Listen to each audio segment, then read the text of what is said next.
Welcome to Aging on the Suncoast. I'm your host, Jason Martino. Each month, we try to bring you an upbeat and informative show. This month, however, we're going to explore senior abuse, neglect, exploitation, fraud, and scams. Not upbeat, but we'll provide great information on where to seek assistance. While these topics are not positive in nature, our intent is to inform our viewers that this is real and affects the lives of most of our most vulnerable. Did you know the United States Department of Justice reports that 1 in 10 seniors aged 60 and over will experience some form of abuse? Even more startling is about 1 out of every 23 cases of abuse go unreported.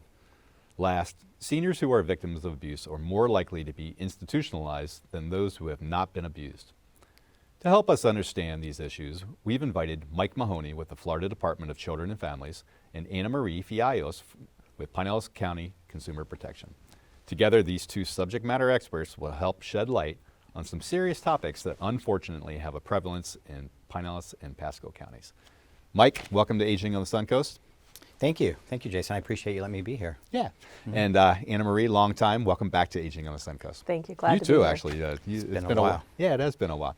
So, Mike, we're gonna start with you, and I don't think that everybody knows who DCF is, the Department of Children and Families. Can you explain a little bit about who the Department of Children and Families is? Sure. Well, we'll shorten that to DCF because that's how everybody in Florida knows us, yes. The Department of Children and Families. We are one of about 40 different combination of agencies or departments in the state of Florida. So the state of Florida government is pretty big. A lot of people know DCF for child welfare and access, which processes food stamps and Medicaid, but we cover a lot of different things. Well, and one of those things we cover is adult protective services. It's a little less known than child welfare, than child protective services. And in APS, Adult Protective Services, we do go out to the community and do investigations. We also offer some case management in certain situations. So in a nutshell, DCF has about maybe 10,000 employees, I think I read years ago, so pretty big. Yeah, it is a pretty big agency over there. And I appreciate you using acronyms and then breaking them down because we all live in a world of acronyms, obviously, and we take that jargon very easily as we do our day-to-day work, but not everybody knows that. Yes. So unfortunately, we have to talk about some topics today that are not very savory. I totally commend you for entering this field, especially with the longevity that you've had in here and working with some of our most vulnerable older adults in the state of Florida on there. Let's start and understand how the Department of Children and Families defines the term elder abuse. Yes, we could do that. For people who are watching, you can find this information publicly online too if you want to read it. And the statutes can be long and they can be dry, but essentially abuse is we define it as an act that's either willful by what we call an alleged perpetrator, or it could be a threatened act by this individual. And it can be an actual act, but can also be failure to do something. These can all fit the abuse definition. The key is that the alleged perpetrator causes harm to what we call the vulnerable adult. Let me define vulnerable adult briefly. This is somebody that's 18 or older in the community. It doesn't have to be an elder. It can be anyone 18 or older that suffers from a number of different impairments that prevent them from being able to live their life. So you have to have harm to this vulnerable adult by this alleged perpetrator. And one of the key parts of our definition in statute is who is the alleged perpetrator. We're talking about somebody that's a caregiver for the vulnerable adult. We also call them victims in our investigation. But it can also just be somebody who lives in a home that doesn't necessarily care for the vulnerable adult. And it can be any relative. Any relative at all can abuse you. They don't have to be a caregiver. They don't have to live in your home. But it's those three entities. Caregivers, household members, and relatives can all commit abuse. Those are all good terms to understand, to mold into the bigger picture of what we're talking about today. Another couple terms that we throw around there meaningfully is neglect and self-neglect. How do you distinguish between them both, and really how is that related to abuse? Well, neglect happens when a caregiver fails to give the vulnerable adult what they need, whether it's certain care that they need. Perhaps you're a caregiver who's supposed to be bathing and shopping for the vulnerable adult, if you are, when you abuse someone, you can be any of those things, but when you commit neglect, what we call second party neglect, this is by a caregiver, someone you designate as your caregiver. You can't just be anyone and neglect somebody. That makes sense. Yes. And now self-neglect is just what it sounds like. It's when you don't take care of yourself. Right. It's when you don't go shopping, you don't get food, you don't bathe, you don't take care of your environment. With both types of neglect, whether it's second party or self-neglect, we often see similarities. Both of them will have issues with their environment. We might see trash outside. We might see a residence in disrepair. We might see, unfortunately, we might see excrement on the ground. It can be from the animals or from the poor vulnerable adult who's suffering. And this is not always by choice. Sometimes there is some choosing for this lifestyle, but often it's just they don't have the ability to do it. Yeah, They need help. Hygiene Yes. is another Yes, issue. especially with self-neglect. Yeah. So, and the last term, just to kind of set the stage on there, is exploitation. Right. How does the state define exploitation in your world? We have kind of two tests to determine if the alleged perpetrator could be exploiting the vulnerable adult. One of them is that the alleged perpetrator stands in what we call a position of trust and confidence. They're entrusted by the vulnerable adult to handle whatever it is they might be exploiting. The other test is when somebody who is not necessarily in that position, but they should know that this person doesn't have the cognitive ability to participate in some kind of agreement. So if either one of those entities can be an alleged perpetrator, and we're talking about things like misusing funds in a bank account or buying property, entering into contracts like we don't want to see a new will with somebody who either doesn't have the cognitive ability to do it or who doesn't want to do it but is coerced or intimidated to do this by this entity that's doing it. Yeah, yeah, that makes sense. So we've set the stage with all the definitions that we use. They're good definitions. I mean, they really fit the mold of the individuals that we run into on a unfortunately a daily basis on there. So let's go back to abuse.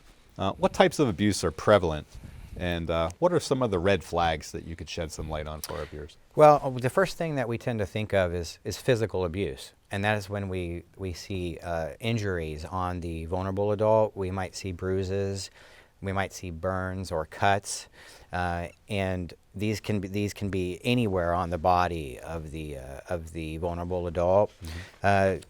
We also can see bone fractures. Now, it's common. There's really two kinds of bone fractures. There's just your standard break in a bone, and this is common with our vulnerable adults, the elders in our community, because bones become more brittle, and there's a common diagnosis of osteoporosis, and you might have a break, but we'll get reports of spiral fractures, and that's usually indicative of some kind of mishandling or something that could be on purpose. We also have, I think I mentioned burns, I'm not sure, but we do see cigarette burns and cigar burns. We do have emotional abuse that occurs. We'll get reports with caregivers in the home that are yelling at the vulnerable adults or calling them names or preventing them from seeing their family or their friends in the community. So we investigate that. The final one that we investigate is sexual abuse. Unfortunately, we see some awful things with this, and the red flags with sexual abuse are bleeding or bruising near the genitals or the anal area.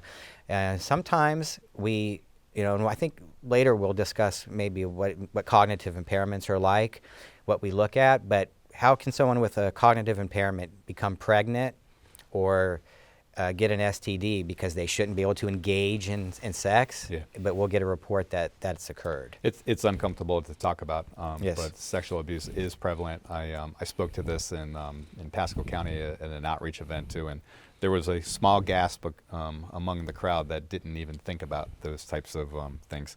So abusers, we've talked about types of abuse.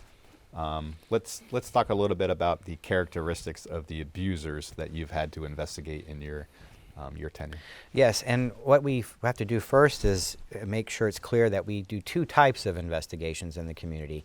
We do in-home investigations with people living in their residence. We also do facility investigations with institutions. Those are like nursing homes and ALFs. Well, in your home, the abuser is often going to be a caregiver. It's often a son or a daughter or a spouse. That's the most common. When you're talking about facilities, it's always going to be a caregiver in the facility. We have nurses and certified nursing assistants in the facility caring for these people, and they're often the people that that are alleged perpetrators. Yeah, I bet. So in my monologue, the opening of the show, I spoke about the underreporting on that, and I talked about it on a national level. Same for Florida, underreporting an issue. Yes, and we believe that. I believe from statistics that I've looked at over the last 5 years that we actually are receiving less reports than we did before.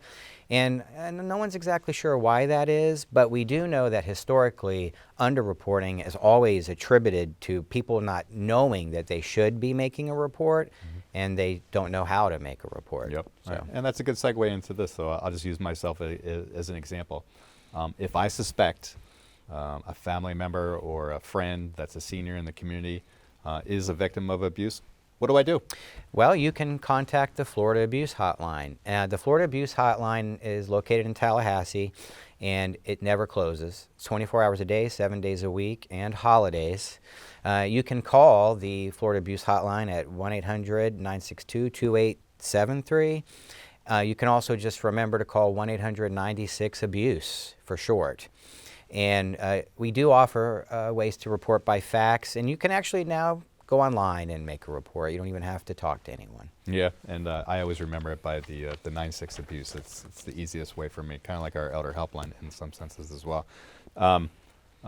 Who's required to report abuse? Yes, everyone. Everyone's required. If you know or suspect that someone is being abused, neglected, or exploited, or neglecting themselves, then you should call the Florida Abuse Hotline or make a report through one of those methods. Okay.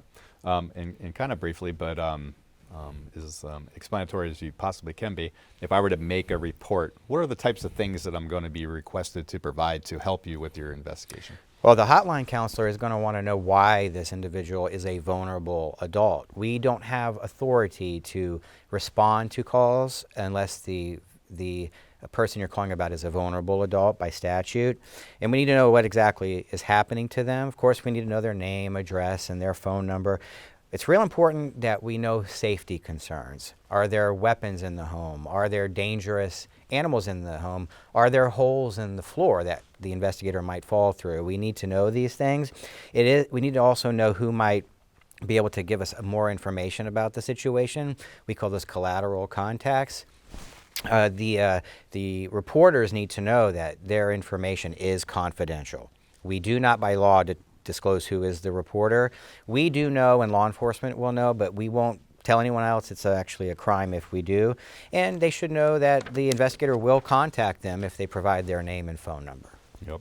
Mike, you provide so much good information every time you're on the show. We obviously appreciate our partnership with the Department of Children and Families. You can't do it alone. We can't do it alone. Together we work to try to help the most vulnerable out there. Please stay with us while we take a short break. As usual, don't forget to have a pen or pencil ready. During the break and at the end of our show, we'll be running contact information for available resources. When we come back, we'll explore the issues of consumer fraud and scams.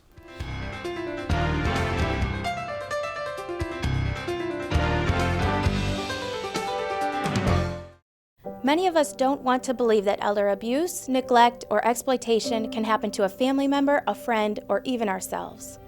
Elder abuse is a growing problem and is severely underreported. Many victims are reluctant to report due to fear, embarrassment, shame, or guilt. In order to prevent elder abuse, we must take action. Don't be afraid to talk about the issue and report it to the Florida Abuse Hotline at 1-800-962-2873. Together, we can make a difference. Welcome back. During the first segment of today's show, we talked about elder abuse, neglect, and exploitation. We now understand what to look for and how to report it. During the second half of the show, we brought back Anna Marie Fiallos from Pinellas County Consumer Protection. So let's examine consumer fraud and scams and the resources available within our community.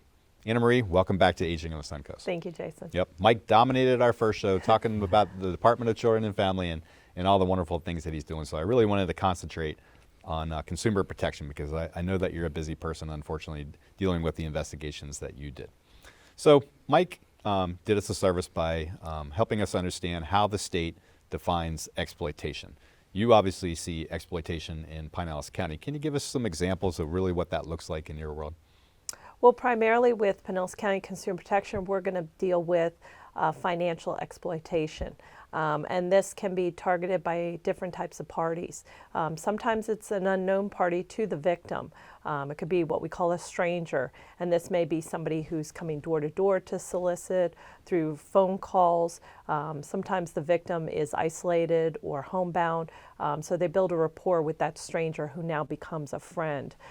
There's also businesses. They may have a financial planner or an attorney that's crossing the line and maybe having them sign new documents or documents that are not appropriate. And then, of course, the known party, like a family member or a neighbor or even a caregiver, that's somebody they should have that trust in that is taking advantage of the situation. Yep, and I think what Mike was saying earlier, that person that has a certain level of trust with that person, exploiting them. We talked about red flags when it came to seniors that were victims of elder abuse, neglect, or exploitation. What are the red flags that you see in your investigations? With financial exploitation, I think the first indicator would be if the victim primarily can pay their bills and then all of a sudden they're not able to meet those financial obligations. Good The point. money's not available any longer. Maybe it's money that's missing, money or jewelry or valuables, unexplained withdrawals from bank accounts or charges on a credit card. Maybe there's new gifts for that caregiver, that loved one, that just seems out of the norm or egregious. Maybe they're getting a boat or a brand new car. Those are all red flags that something may be going on and there may be exploitation to that senior.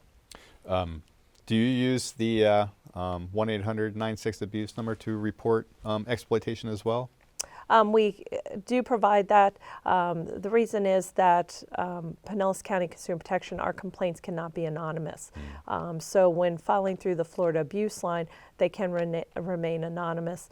With our department, you would need to provide your contact information as well as who you're filing the complaint against. That's a good point about the anonymity in there. We're going to talk a little bit more about what a complaint looks like as well. We obviously are showcasing resources for Pinellas and Pasco County. In Pasco County, where does somebody report that exploitation as well? Well, unfortunately, Pasco County doesn't have a consumer protection office, so they would need to go through the sheriff's department or local police department to file any case of exploitation. Yeah, and I think after working with you for a number of years, you really kind of highlighted to me that not every county is as lucky as Pinellas County and is robust in that resource of having a consumer protection agency over there. So we're really thankful, and obviously Pasco County is in good hands with those reports going to the sheriff's office. So. Definitely, yes. Yeah. So scams. I won't call you the queen of scams, but you have so much more knowledge than I do on really what's out there currently. What is prevalent and that you're seeing these days in Pinellas County? Well, first I want people to be aware that don't be on guard for just one type of format that a scam can be perpetrated. Keep in mind it's by telephone, which is very prevalent right now, text messages, email, door-to-door in person, or even mail solicitation. So all those formats can be used to perpetrate scams. We see with the telephone primarily, or the main scam we'd see is what we call imposter scams, where the scammer is pretending to be somebody of authority. These are your IRS calls, your Social Security Administration calls. They pretend to be utility companies or Medicare. There's a warrant out for your arrest. They're impersonating somebody of authority to intimidate the victim into giving personal and financial information. Door to door, you may have a so-called contractor coming to do repairs, and those repairs just continue on, and the money continues to flow out to that individual. And again, with solicitations, a lot of consumers contact me. They receive some kind of sweepstakes, or there's unclaimed money that is being left to them that they need to, provide information, a bank account, so that the money can be deposited.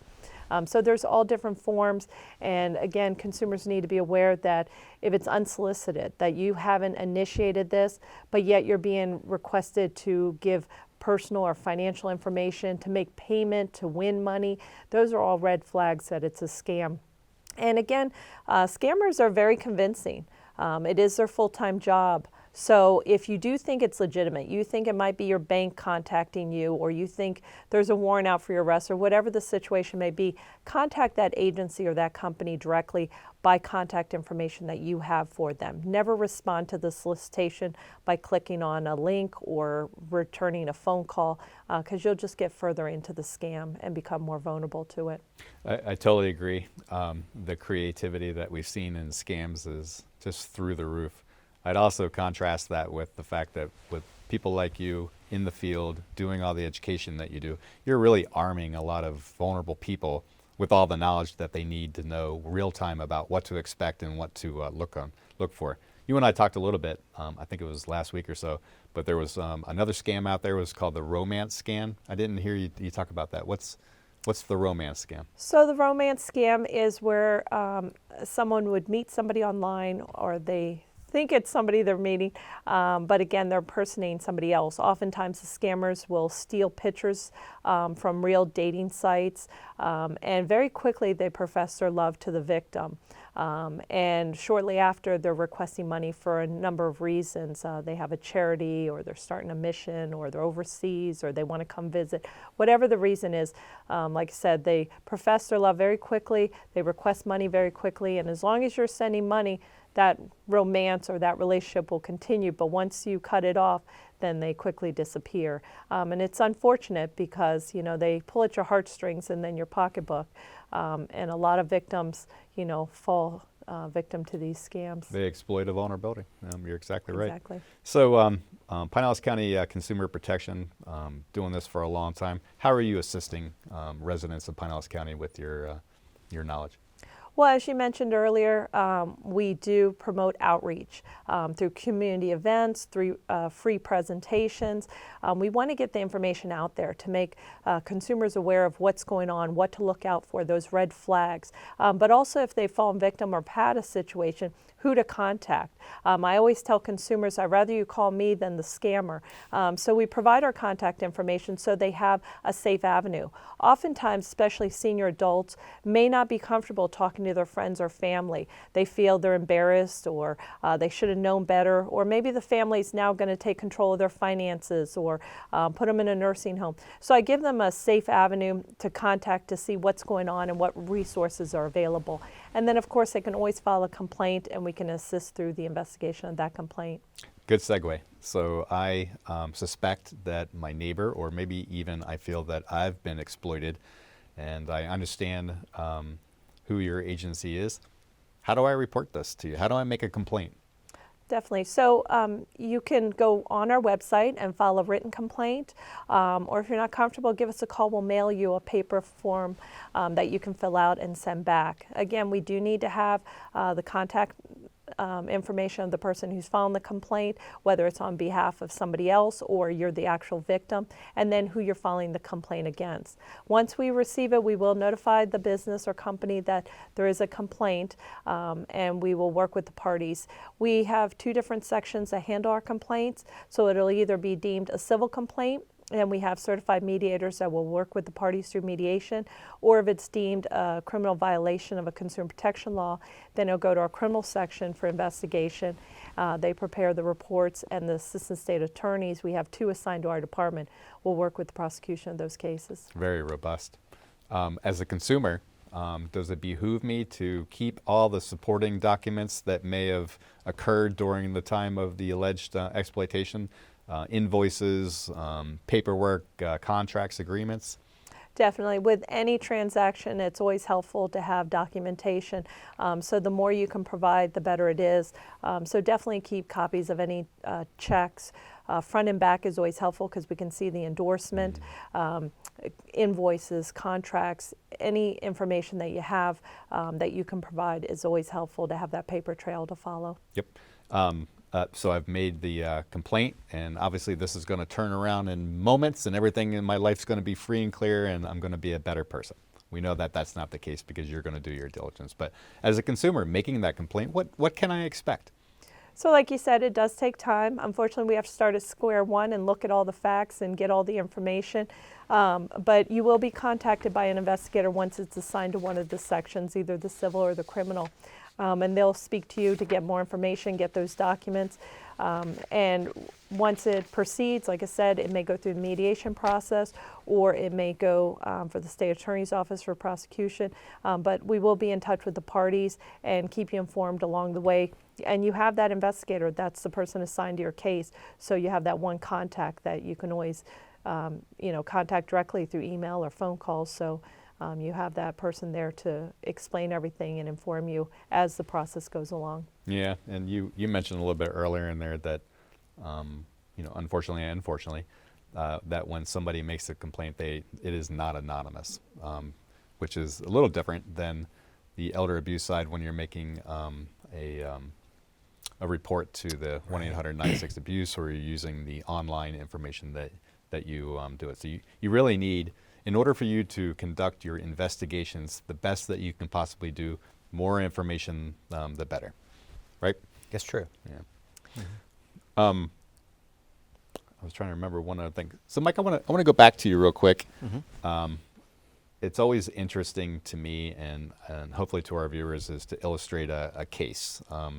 Do you have a 20-second, 30-second synopsis of an elder abuse case that you were able to investigate and determine? Well, there's just been so many over time that, I think one thing that's important for the community to know, and this kind of ties into an example, I had a case once when I worked in Pinellas County as an investigator, where the individual was living in a tent, and that's actually even more common in Pasco County, I've discovered. But what people have to understand is, I received maybe 9 calls about this individual living in a tent. This was one of the sharpest people I've ever met, and he loved his life living out in the woods. And what people need to understand is that we do have to operate within structures, and if people want to live their life a certain way and they have the ability to do that, then we have to let them do that. Yeah, and that's capacity to consent that Yes. we talked about earlier. Mike, Anna Marie, I'm really happy that you're able to come on the show again. You always provide really good information. Everybody knows who to call, how to call, and what things that they need to do it. So thank you very much. Thank you. Yep. Thank you. And shameless plug, on June the 15th is World Elder Abuse Awareness Day. So pay attention to any activities that you might see in the community to shed light, unfortunately, on that day. So we hope you learned a great deal from this month's broadcast. We also hope this episode helped you understand that the issues we spoke to today are very real, and there are resources available. If you are a victim or know someone who is, at the end of the show, we'll highlight those resources again, so get your pencil ready. We'll see you next month, and until then, please maximize all the resources we shed light on today.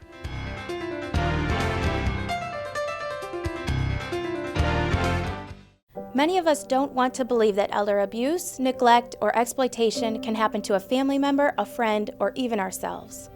Elder abuse is a growing problem and is severely underreported. Many victims are reluctant to report due to fear, embarrassment, shame, or guilt. In order to prevent elder abuse, we must take action. Don't be afraid to talk about the issue and report it to the Florida Abuse Hotline at 1-800-962-2873. Together, we can make a difference.